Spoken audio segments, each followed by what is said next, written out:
كلنا طبعا عارفين البراند العالمي نايكي بتاع الملابس والأحذية الرياضية.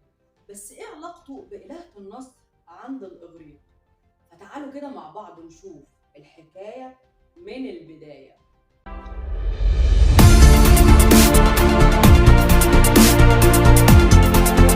الشركة تأسست سنة 64 على إيد فيليب نايت وبيل باورمان، وكان اسمها بلو ريبون سبورتس. بس سنة 78 فيليب قرر يعمل لوجو جديد للشركة، فكلم بنت اسمها كارولين ديفيدسون وقال لها أنا محتاج لوجو مميز جدا للشركة بتاعتي.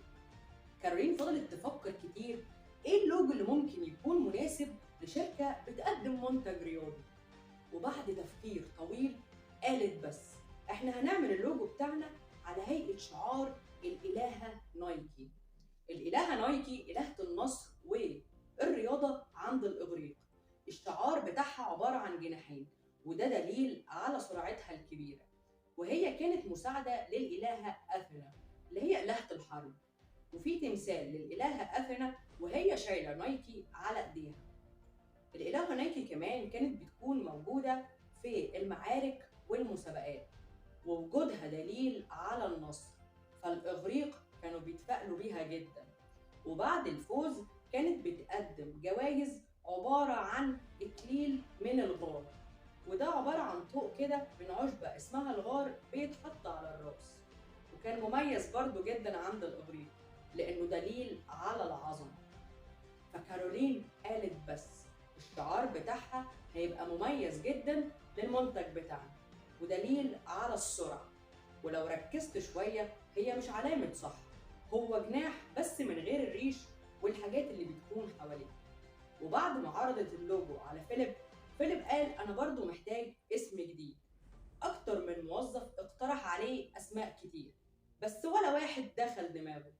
وفي موظف اسمه جيف جونسون، ده كان مدير مصنع من المصانع، قال له طب احنا عملنا الشعار بتاعنا على هيئة شعار الإلهة نايكي عشان السرعة، طب ما نسمي المنتج كمان نايكي وده دليل على النصر.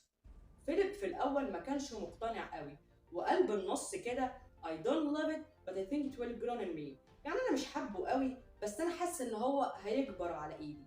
ومن وقتها بقى ده الشعار والاسم بتوع الشركة.